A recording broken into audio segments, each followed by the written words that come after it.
Forgive me, I'm gonna skip around. So I am Dr. Patricia Hill. I reside at 312 Lions Drive in Simpsonville, South Carolina.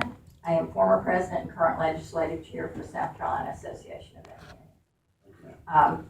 I appreciate this opportunity to address you again. I appreciate your attendance to the public hearings, and they were informative for the veterinary community as well. So now I'm going to try to address some of the issues and answer some of the questions that you had. Again, we fully recognize and support the vital role our shelters and humane organizations play in the welfare of our unwanted pet population and subsequently our community.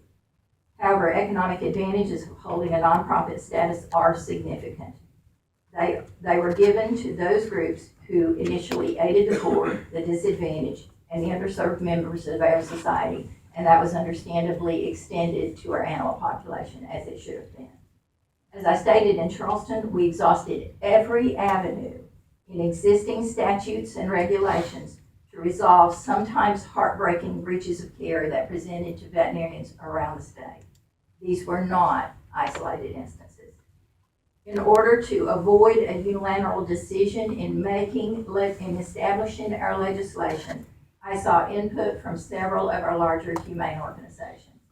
When these efforts proved unproductive, I reached out to the Greenville Humane Society, which was at that time the largest no-kill shelter in the Southeast.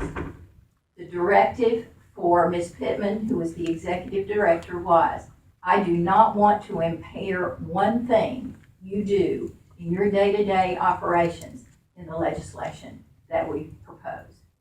And she fortunately agreed. This shelter pulls from 18 other shelters in 3 different states. They provided spays and neuters for over 11,700 animals in 2014. They are instrumental in reducing the unwanted animal burden on some of our economically challenged counties. In producing this bill is a collaborative effort between the South Carolina Association of Veterinarians and the Greenville Humane Society. It is very similar to the Idaho decision that was recently reached without any legislative action between the Idaho veterinarians and the humane organizations. This bill not only addresses the issues of those who own pets, but it addresses the issues of those who don't own pets.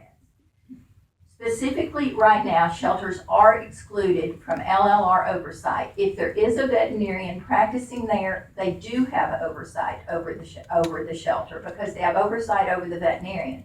It is a licensing and regulatory agency, and they only can withdraw a license or penalize someone who has a license. If someone is participating in an action that is contradictory to that and does not have a license, LLR has no jurisdiction over that.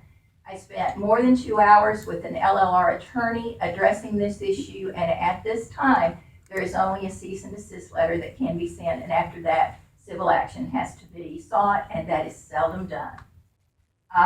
In my practice in particular, when I had someone who was economically disadvantaged, they never left my office. We always found some way to work something out where we could help the pet and make them have a good outcome for everyone concerned. Specifically, the bill requires morbidity and mortality reporting, which will give us a readily available means of evaluating the quality of care in some of our shelters, not necessarily to condemn them, but to better identify those who need our help. Of course, they allow for reducing population. They allow for control of disease. They allow for a accountability for those non-veterinarians who reach beyond their level of responsibility, no matter how good their intentions. SCAV understands that this will not affect most of our rail-run shelters in the state, but will bring much improvement to our poorly performing facilities. We understand that this bill did not address all the concerns we heard at our public hearing, and SCAV is addressing some of them through other means that are already available. And we will continue to uphold our oath as we see fit. We are constantly accused of this being motivated by money. It is not. We have the brightest and the best who are accepted to vet school, harder to get into than any other profession, and yet we have the highest debt to income ratio of any of the professions. I want to thank you for your time. Oh, one other thing I want to address. We have offered an alternative for the mobile distance, and oddly enough, we have no complaints, and I spoke with Dr. Kiesler, no complaints of for-profit, low-cost vaccination vans setting up across from our brick and mortar clinics.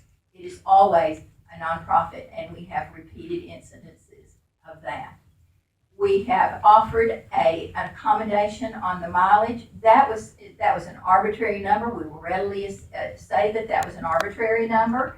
We tried to have a dialogue to say what would be acceptable. We have proposed a possibility of accommodating income tax regulations which assign economic status to counties and leaving the 7 Mile in for our levels 3 and 4, which are more rural counties, and cutting that to 2 for 1 and 2 for which is our urban counties.